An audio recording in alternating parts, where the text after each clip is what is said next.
hustisya at tulong ang panawagan ng mga kaanak ng mga biktima ng malagim na aksidente sa Subic-Clark-Tarlac Expressway o SCTEX. 5 sa 10 namatay ay magkakamag-anak na papunta sana sa isang children's camp. Sinariwa naman ng mga nakaligtas ang pinagdaan ng trahedya. Live mula sa Tarlac, nasa frontline balitang yan, si Ninaong Pauco. Nina, nakuha na ba ng mga pamilya ang labi ng kanilang mga kaanak? Cheryl, Julius, Jiggy, kasalukuyang pa ring inaasikaso ang mga papeles o death certificates ng mga nasawi sa Carambola kahapon at kasalukuyang itatransport na ang mga labi sa kanilang hometown sa Antipolo City. Kani-kanila lamang ang nakausap ko ng personal ang mga kasamahan o kaanak na mga nasawi at patuloy pa rin nagdadalamhati dahil sa trahedya na nangyari sa kanilang mahal sa buhay. Masaya at excited sa kanilang pupuntahang children's camp ang pamilyang yan na sakay ng isang van. Pero hindi na umabot sa kanilang destinasyon ang magkakamag-anak. Ito na pala ang kanilang huling litrato.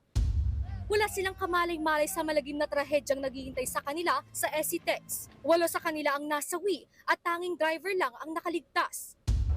Labis naman ang paghihinagpis ni Arlene, ang kaanak ng 5 nasawi sa van. Sa kanyang pagdating sa punerarya, kaninang hapon hindi niya napigilang maging emosyonal habang ibinabahagi kung saan dadalhin ang mga katawan ng kanyang kaanak. Nabali 5 po sa amin.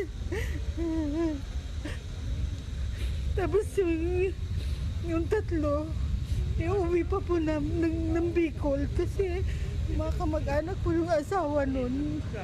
Taga Bicol po. Gusto din siyempre makita. So, ibuburol muna sa Antipolo Hills doon sa church. After nun, ita-transport na sa Bicol. May church event po kasi sila. Oo, children's camping, kaya nga maraming bata. So, actually, papuntang Pangasinan pa sila sana. Kaya lang, yun na nga, hindi na nga sila umabot.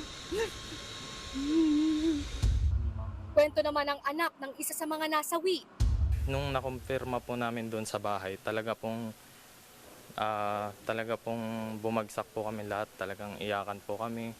And then, ayun po, ano na lang po kami, parang kinomfort na lang po namin yung isa't isa.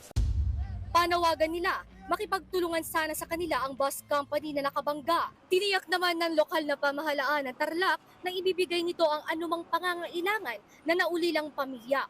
Gaya na lang ng tulong medikal, pinansyal, burial assistance at maging ang pagtransport sa mga labi. Nakaligtas naman sa aksidente ang mga sakay ng nakabanggang bus. Ang 25 taong gulang na si M. Apines, iniinda ang sakit sa ulo, mga galos sa tuhod at sugat sa kanang mata. Kwento niya, hindi niya umano na malayan ang pangyayari. Kasi pagising ko na lang wala, sobrang lakas na ng impact, parang ang tawag doon, nabugbog. Kasi masakit yun dito kanina eh. Pagkagising ko po, gulo-gulo na lahat ng upuan sa loob ng bus. Ang 32 anyos namang si Sherry May, iika-ika sa paglalakad matapos siyang tumilapon sa lakas ng pagbangga. Hindi sila agad nakalabas ng bus. Yung emergency po na pang brake sana sa glass, wala silang ganon. So yung iba, binuksan yung parang sliding window doon sa likod para makababa. Pero yung iba po kasi na matatanda, hindi nila kayang lumabas sa window. So ang ginawa po namin, yung basag na door doon sa harap, yun yung ginamit namin na labasan. So yung iba nasusugat na po sila dahil nga para lang makalabas. 10 ang naitalang nasawi sa Carambola sa SCTEX habang hindi bababa sa 30 ang sugatan. Jiggy, itatransport na nga ang mga labi ng mga nasawi sa Carambola sa kanilang hometown city sa Antipolo City. At ilang saglit lamang ay papadali na rin doon ang mga labi na ito sa lugar kung saan ilalagak ng mga kaanak ang mga labi ng mga nasawi dito sa Carambola. Jiggy, Julius, Cheryl. Maraming salamat, Ninaong Pauco. Mga kapatid, Jiggy Manikad po, iba na ang may alam at may pakialam sa panahon ngayon. Para sa konkreto, kumpleto at komprehensibong balitaan sa Frontline, mag-follow at mag-subscribe sa social media pages ng News 5.